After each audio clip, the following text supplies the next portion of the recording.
we're 1 week away from our going live with our new innovation platform, the Xiting Security Platform. How are you feeling? Are you stressed? Are you nervous? Are you excited? Yeah, how are you feeling? I'm very excited because end of January we will launch our new innovation platform, Xiting Security Platform, and it will a key fact for our company to bring a innovated cloud solution to our customers, to address different challenges. Yep. And it will be a milestone for Xiting to get this solution to our customers.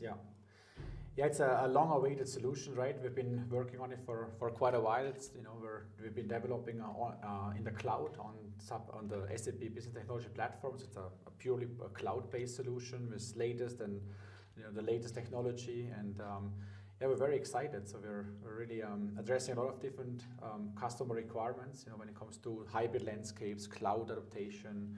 A lot of our customers are now moving into cloud or have started moving into the cloud many years ago, but now suddenly are realizing, hey, we also have to think about security. How do we manage identities in the cloud? How do we manage segregation of duty conflicts? How do we manage critical authorizations? How do we manage security monitoring, patch, and not so much patch management, not so much because it's cloud solutions, but in general, a lot of new challenges arise for customers, and that's what we're trying to address with XSP in general.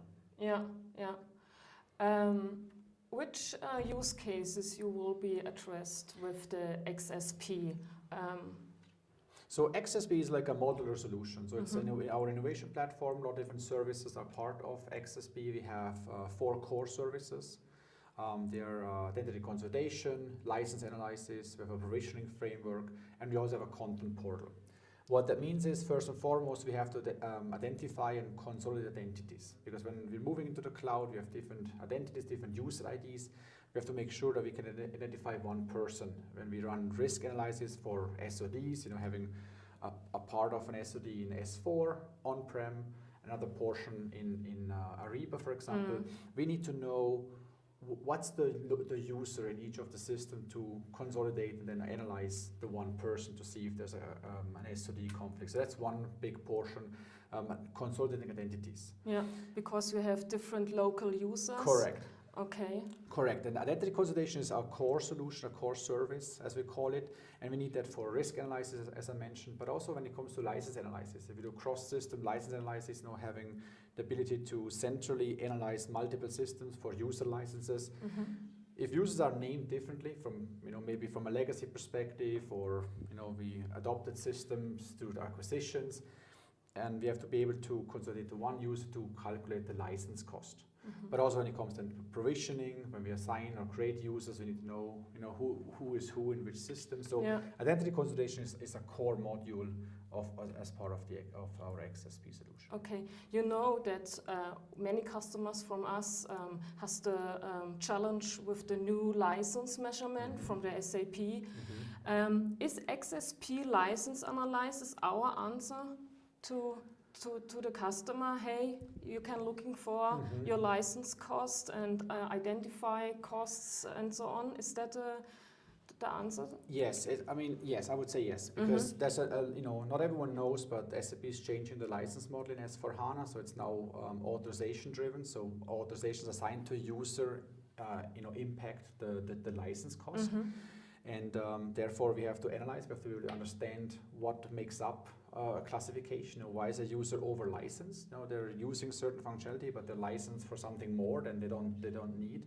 And that's what we can do with XSP centrally. So we can analyze all the systems, and then we have the tools in the background to also optimize and correct those incorrect or over authorizations directly in the system to be properly and optimize the licenses for user perspective. Do Xiting deliver also the content for this license analysis or risk analysis? We have many customers that are using SAP cloud products, and then they need a rule set, an update of the existing rule set, maybe? Yeah. In fact, we have one of our core services, our content portal. So the content portal delivers content, content for rule sets, content for licenses, for example, what drives the license cost. Later on, also for patch management, to understand where security patterns, as an example, security patterns, security patches.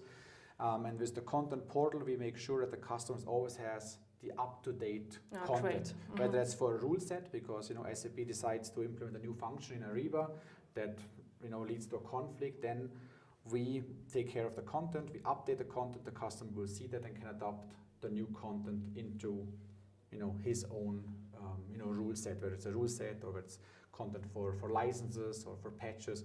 We deliver it and they can adopt it from our content portal, which is part of our innovation platform. Yeah, okay, great. And can you give us some topics regarding the roadmap and what will be available in the end of January? So right now we're going live with our core services, which that I already mentioned. But then we're also working on different connectors. So we have connectors for sub-access control to elevate sub-access control into the cloud. So we can adopt cloud solutions, whether it's Ariba, SuccessFactors, Fieldglass, but also non-sub applications to do provisioning, risk analysis directly out of sub-access control. So if a customer invested in sub-access control in the past and they're moving, for example, they're moving to the next version of sub-access control that comes out in 2026, we have connectors to connect to SAP Cloud application, but also non-sub applications. Then we also have connectors for IEM solutions. First and foremost, we're working together with SailPoint to have connectors for risk analysis mitigation, but also to calculate license costs. So in the provisioning workflow, if a user requests access, if that leads to a higher license classification, then we can already handle that in IEM, for example in SailPoint, to maybe have another approval process or inform someone that there's an impact on license as well. So a lot of things are happening. That's what's coming out end of January. But then we have also more solutions and more innovations planned for Q2, Q3, Q4 for the end of the year, with patch management, security monitoring, recertification, user access reviews. That's a big portion. So there's a lot of things in the pipeline with our innovation platform. Okay, fine.